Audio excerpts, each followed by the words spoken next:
I get a lot of questions as to how in the world did I get all these bats to hang up in the sky. We have an overcast day today, so you might be able to see them better, but there are 13 of them. And each one's a little bit different. This is probably my biggest one, and he's the leader and also flying the highest. And he's probably about 30 inches across.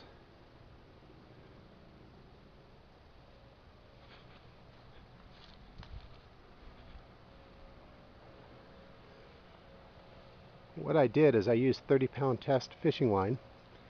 I laid all the bats on the ground in this formation, and then I created kind of like a web design over them.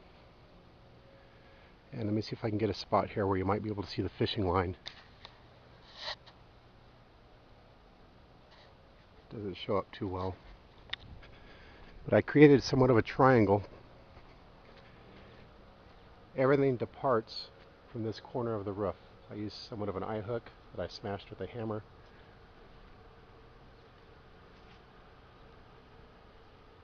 And then I ran lines so that each bat had a line crossing over it at some point, and then I tied the bat off in 2 additional spots for a total of 3 points to keep it positioned in the wind.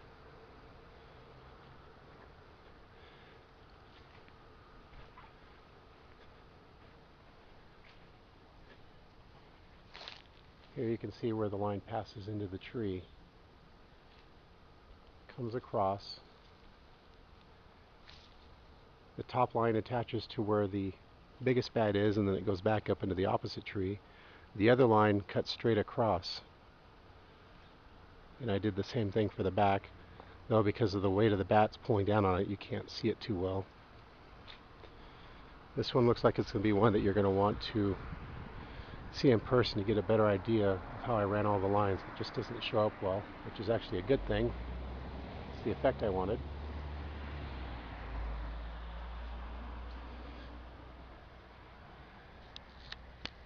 And those are my bats.